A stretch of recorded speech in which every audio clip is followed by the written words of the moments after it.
Bienvenidos a ACN Noticias, un espacio para conocer la actualidad de la Iglesia en todo el mundo y la realidad de los cristianos que pasan necesidad y que sufren persecución a causa de su fe. Escucharemos 3 historias que nos develan la realidad de la Iglesia en diferentes lugares del mundo. Atendamos. Papúa Nueva Guinea. Los cristianos esperan con entusiasmo la llegada del Papa Francisco. Durante este mes de septiembre, el Papa Francisco viajará por primera vez a Papúa Nueva Guinea, un país en el que el cristianismo llegó apenas hace 70 años. En este rincón del mundo, los cristianos preparan con gran entusiasmo su llegada, de la mano de misioneros como el padre Martín Prado del Instituto del Verbo Encarnado. Este misionero, que lleva viviendo 10 años en Bánimo, ciudad costera que visitará el Papa, comparte su testimonio con ACN y explica cómo se vive la fe en este país de selvas tropicales y paisajes paradisíacos. La visita del Papa estaba prevista hace unos años, pero entonces llegó el COVID y tuvo que posponerse. ¿Cómo esperan por fin ahora la llegada del Papa Francisco los cristianos del país? La visita del Santo Padre al país, y en especial a Bánimo, supuso en su momento una gran sorpresa y alegría para todos. Debido al limitado acceso a las redes sociales y a las noticias, pocos estaban enterados de su viaje. Estamos todos muy entusiasmados, trabajando para poder recibirlo lo mejor posible, a pesar de la precariedad y de la simplicidad con la que vivimos. De Bánimo no se puede entrar ni salir de otro modo que no sea en avión o en barco. ¿Qué frutos esperan los fieles de la visita para la comunidad católica del país? Confiamos en que la visita fortalezca nuestra fe y nuestra vida espiritual. La semana pasada tuvimos la primera jornada de preparación para la visita. Improvisamos un escenario en una cancha de fútbol del pueblo y cada noche rezamos el rosario. También organizamos charlas, cantos y algunas danzas, algo que le gusta mucho a la gente de Papúa. Además, hubo confesiones y asistieron personas de todas las parroquias, llegando a pie o en camiones. Fue muy emocionante. En las noches con mayor asistencia participaron entre 3.000 y 4.000 personas. La gente espera con entusiasmo y fervor la llegada del Santo Padre, buscando ese encuentro con Dios que tanto anhelan. En Papúa Nueva Guinea, un país donde la fe es tan reciente, ¿cómo viven los cristianos esta fe? Aquí los cristianos tienen una fe viva y sencilla, una fe de niño de la que aprendo mucho. Es una fe prácticamente nueva, pues los primeros misioneros llegaron al país hace apenas 70 años. Muchos interpretan el cristianismo con estructuras de su fe ancestral, ya que aún persiste una fuerte influencia de la espiritualidad indígena, lo que les dificulta lograr una comprensión completa de la fe cristiana. Y aunque todavía hay algunas personas que se muestran reacias a la fe, vemos conversiones a través de cosas muy sencillas que reflejan que es Dios quien está detrás, que es el Espíritu Santo actuando en ellos. En la selva, por ejemplo, he tenido la oportunidad de bautizar a familias enteras, enseñar a hacer la señal de la cruz y anunciar el Evangelio por primera vez. Hay personas realmente deseosas de Dios, de vida espiritual. Hace poco, por ejemplo, un niño se me acercó a decirme: «Padre, yo quiero recibir la comunión, ayúdeme». Pero la evangelización seguramente no es muy fácil. Aquí hay un fuerte arraigo de tradiciones ancestrales y culturales que no son compatibles con el Evangelio. Las creencias en espíritus y supersticiones todavía persisten y a menudo se mezclan con la fe católica. El trabajo del misionero es ayudar a que los cristianos puedan ver lo que no encaja del todo y así cambiarlo. A veces son ellos los primeros en darse cuenta de esto. Muchas personas logran discernir lo verdadero de lo falso, incluso sin saber leer o sin haber recibido una catequesis especial. Sin embargo, si no se cuida la vida de oración y de entrega a los demás, es muy fácil que la fe se mezcle con supersticiones y otros elementos superficiales. Los jóvenes del país, ¿a qué dificultades se enfrentan? Hay un gran desafío para los jóvenes de Papúa, que es el matrimonio, el formar una familia. A diferencia de la cultura occidental, aquí apenas se tiene un conocimiento o costumbre del matrimonio. Los jóvenes no tienen modelos a los que seguir o en los que inspirarse, y son pocos los que cuentan con el apoyo y el acompañamiento de sus padres para comprometerse para toda la vida. Formar buenas familias es un reto, pero estamos viendo cómo, poco a poco, las cosas van cambiando. ¿Cómo se puede ayudar a los cristianos de Papúa? Lo primero es la oración, rezar por nuestros hermanos, por las almas que aún no conocen a Cristo, por los lugares donde todavía no ha llegado el mensaje del Evangelio. También rezar por los misioneros y por las vocaciones, que es lo que verdaderamente puede lograr un cambio. En 2019 empezamos un grupo para rezar por las vocaciones y desde entonces se ha duplicado el número de sacerdotes. Hemos empezado a ver que surgen vocaciones locales que antes nunca habíamos tenido. En este momento hay 3 seminaristas y 2 novicios. También necesitamos ayuda material. La gente vive en condiciones muy precarias y apenas hay medicamentos. Estamos tratando de construir un hogar para niños discapacitados, un colegio y una casa para niñas huérfanas que han sufrido violencia. Para todo esto siempre hace falta mucha ayuda. Sabemos que Dios provee siempre. A través de corazones generosos nos hace llegar su ayuda. Estamos muy agradecidos con ACN, puesto que gracias a la Fundación Pontificia hemos podido llevar a cabo diferentes proyectos y hacer que el amor de Cristo llegue a más personas. Los cristianos de Tierra Santa desesperados. Nunca pensamos que la guerra duraría tanto. ACN sigue ayudando a las comunidades cristianas a sobrevivir en Israel y Palestina mediante el apoyo a proyectos emprendidos por la iglesia local para superar las dificultades derivadas de la guerra. Los cristianos en Tierra Santa están desesperados.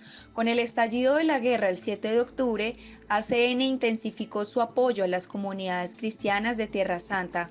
En la actualidad, ACN apoya directamente a 602 familias con cupones para alimentos, a 128 familias con el pago de suministros como luz, agua y similares, y a 122 personas con ayuda médica. Además, financia un programa de creación de empleo y otros proyectos. La Fundación Pontificia Internacional ha visitado Israel y Cisjordania para evaluar el progreso de dichos proyectos y también para identificar nuevos que sirvan para ayudar a los cristianos de Tierra Santa. La guerra ha afectado a todos los sectores de la sociedad y a la totalidad de los grupos religiosos y étnicos, pero en muchos casos y especialmente fuera de Gaza, los cristianos se encuentran entre los más afectados.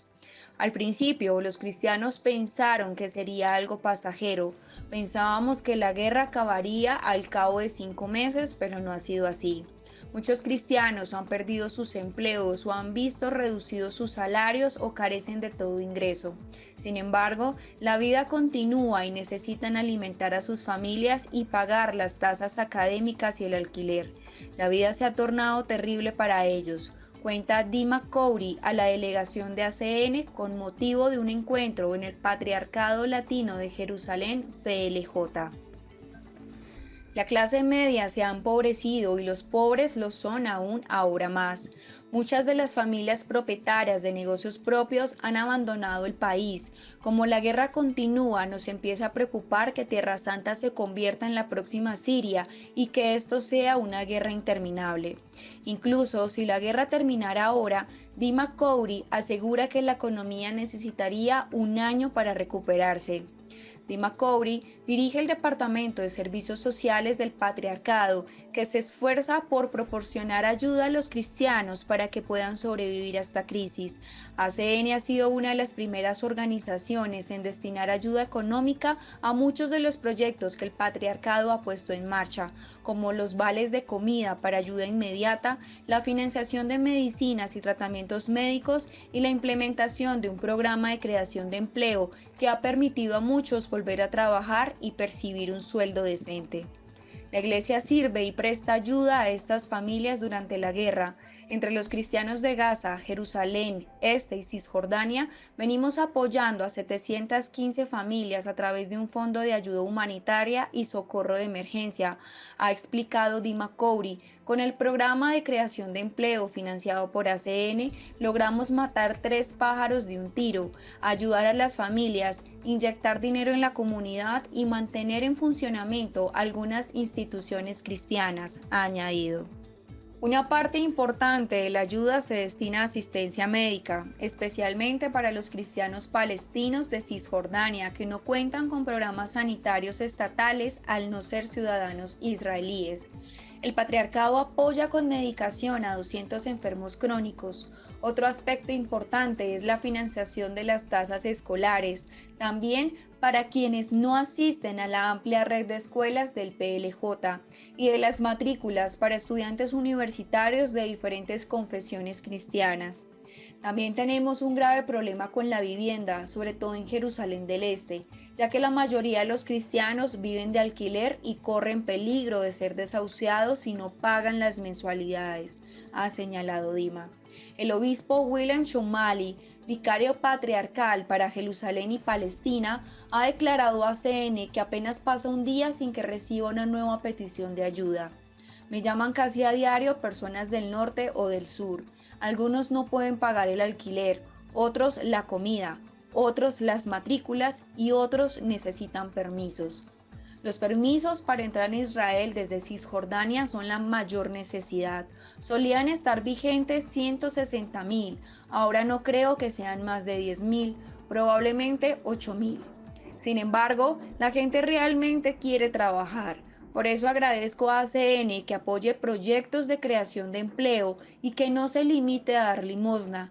Es este un buen principio que defiende su dignidad, ha afirmado Monseñor Chomali. Estoy seguro de que la presencia cristiana sobrevivirá.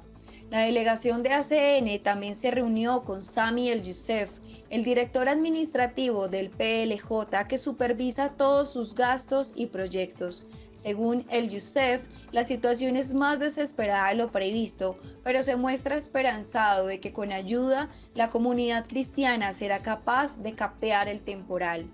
A decir verdad, al principio no pensábamos que esto fuera a durar mucho, aunque sí sabíamos que sería muy destructivo y no disponíamos de más recursos que de los habituales. En particular, no supimos prever el efecto en Cisjordania.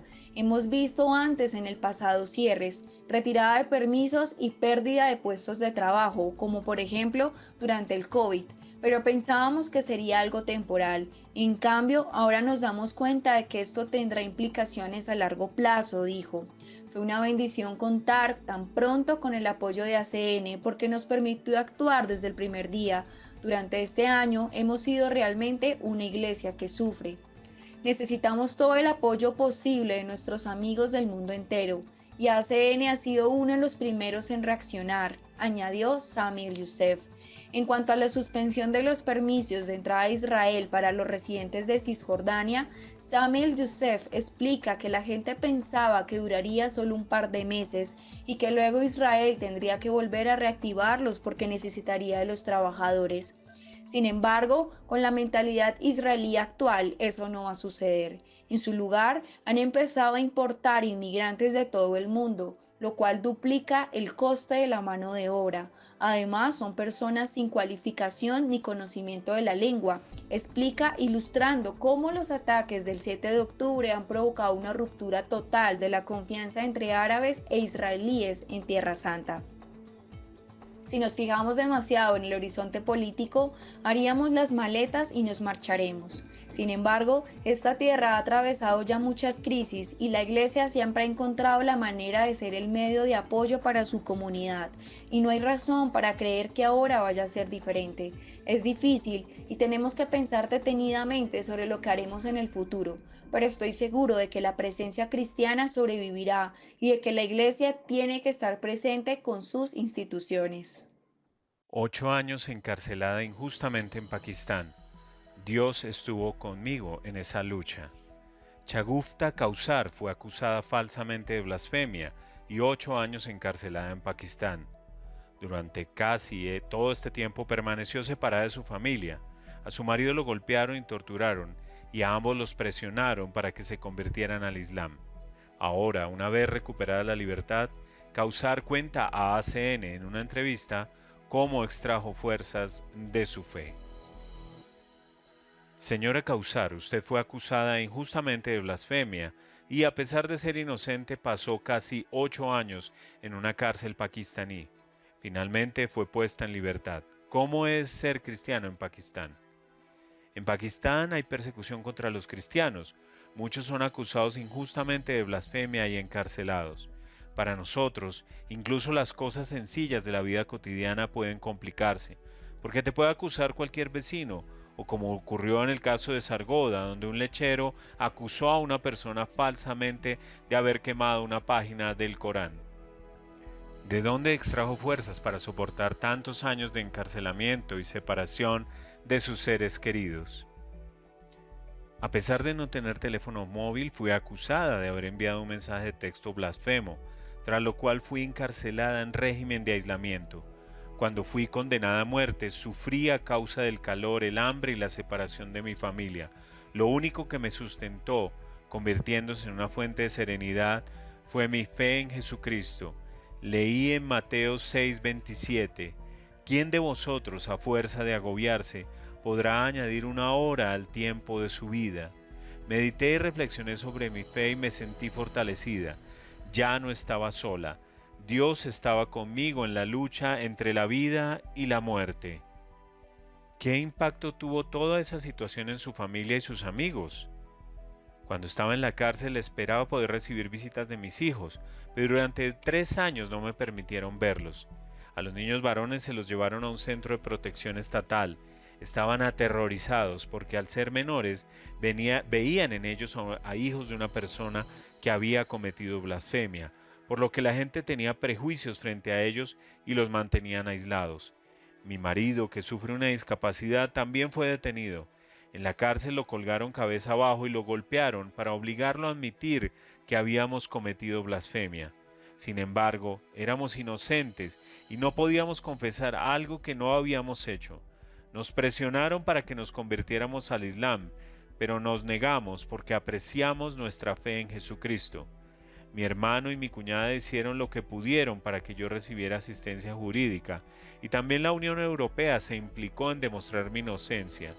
Tuve suerte mientras que muchos otros siguen en prisión.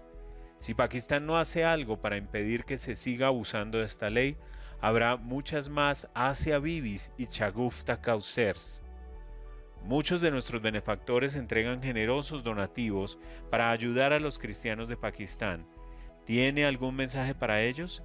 Pakistán es un país muy pobre, donde los cristianos son los más pobres de entre los pobres.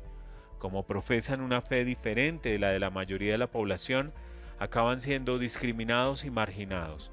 Si eres cristiano en Pakistán y te acusan de blasfemia, ningún abogado de oficio querrá llevar tu caso y ningún juez dictará de buen grado una sentencia justa, pues ya se han dado casos de abogados o incluso de jueces asesinados a manos de grupos radicales por declarar inocentes a cristianos. Esto significa que los cristianos necesitan ayuda económica para contratar a un abogado. Por estas razones, a los cristianos nos resulta difícil sobrevivir como ciudadanos y como cristianos. Gracias a los benefactores de ACN y a tantos otros amigos del mundo entero que nos apoyan, logramos no solo sobrevivir, sino también profesar nuestra fe. Impactante realidad que nos hace reflexionar sobre los privilegios que tenemos como cristianos de Occidente y nos interpela en nuestra manera de obrar. Gracias por escucharnos y por brindarnos su compañía. Los esperamos en nuestra siguiente emisión. Dios los bendiga.